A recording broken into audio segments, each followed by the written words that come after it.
Hello and welcome back to the Client Success Series. I'm Jason Valentine, the qualifying broker with Coldwell Banker High Desert Realty, and one of my goals throughout this series is to help remove uncertainty by explaining not what happens during the real estate transaction, but also why it happens.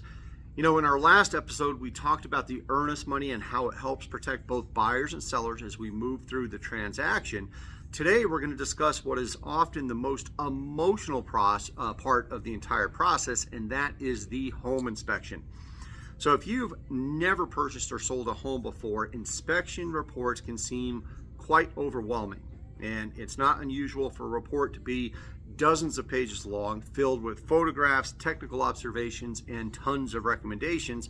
And the good news is, most inspection reports look much worse than the actual condition of the home, and today I'm going to explain why. So for today's play is the purpose of it is understanding the home inspection report, what happens after it's completed, and how buyers and sellers can typically work together to resolve concerns. And so why this matters? Well, one of the biggest misconceptions in real estate is that the home inspection is a pass or fail test, and truly it isn't. The inspector isn't grading the house, they are just documenting the house's condition on the day of inspection. So remember, every home has imperfections. Even brand new construction homes will often have items identified in an inspection report.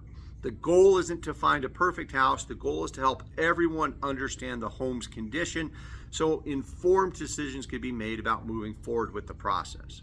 So let's talk about what happens during the inspection. The buyer typically hires a licensed home inspection to perform a visual inspection of the property. The inspector evaluates things, major components such as the roof or the mechanical systems, the plumbing and electrical systems, the foundation, the attic and crawl space, and just general safety concerns. The inspection is not intended to predict future problems or guarantee the condition of every single item. Instead, it's really a snapshot of what is the home's current condition. After the inspection, the buyer is going to receive a very detailed report. These reports usually range between 30 and 50 pages, and it often includes photographs and recommendations. It's important to remember that inspectors are trained to document everything they observe, and that doesn't necessarily mean that it's an item that requires repair. So from the buyer's perspective, this is your opportunity to better understand the property you're purchasing. As you review the report, it's easy to become a little concerned about the length of the document, but don't panic.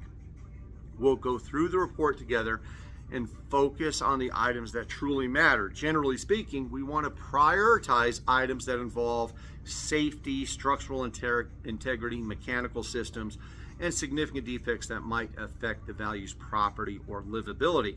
Not every cosmetic issue needs to be part of the negotiation, and our goal is to focus on the more important items, the items that are more major that could affect you. From the seller's perspective, if you're the seller and you're receiving an inspection report, it can feel like a personal attack on you, and it really shouldn't. Remember, the inspector isn't criticizing your home, he's simply documenting the condition, and every home has maintenance items. The buyer shouldn't be expecting perfection, they're simply asking questions based on the information that they have received. One of the biggest mistakes sellers make is becoming defensive when they see the home inspection report. And instead, I encourage sellers to view the inspection as an opportunity to work toward a successful closing. So let's talk about objections and resolutions, because after reviewing the home inspection report, the buyer may submit what is commonly called to as an objection or a repair request. And this doesn't mean that repairs are required, it means it begins a conversation. At that point, several outcomes are possible. The seller may agree to complete certain repairs, the parties may agree certain credits towards closing, or they may negotiate a different purchase price or just the purchase price, or they can determine that no changes are necessary. But every transaction is different and there's no one correct answer. My role is to help both parties evaluate the situation objectively and work towards a solution that keeps everybody moving forward towards the same goal, which is a successful closing. So here's my advice from today's episode. Don't let the inspection report become emotional. Whether you're buying or selling, remember why we're here, and the inspection is just a tool. It's not a verdict. I've seen inspection reports that look intimidating but ultimately result in very simple resolutions. I've also seen transactions where small issues become much larger issues because communications break down. So stay focused on the big picture. Most inspections can be resolved through good communication, reasonable expectations, and a thoughtful negotiation. That's exactly why I'm here to help with.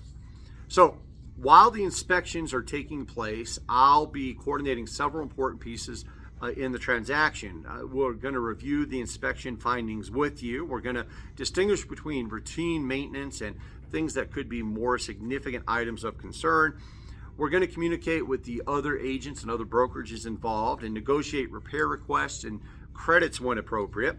I'm going to continue to monitor the contract deadlines to ensure things stay on schedule. And our goal isn't simply to resolve problems, it's to anticipate them early and help everybody move forward with confidence. So coming up next, the next Client Success Series episode, we're going to talk about another very important milestone, which is the appraisal. And many people confuse an appraisal with a home inspection, but they actually serve a very, very different different purpose.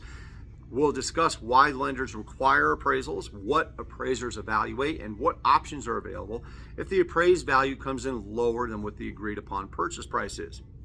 So thank you for watching episode number 3 of the Client Success Series. I hope today's discussion helped remove a piece of uncertainty from your real estate journey. And remember, questions are normal, concerns are normal, and that's why I'm here. If anything about the inspection process raises questions for you, don't guess. Give us a call here at Coldwell Banker High Desert Realty. We would much rather spend 5 minutes answering questions than have you spend 5 hours worrying about something that turns out to be completely normal. So thank you again for trusting me to guide you through this process, and I'll see you on the next episode of the Client Success Series.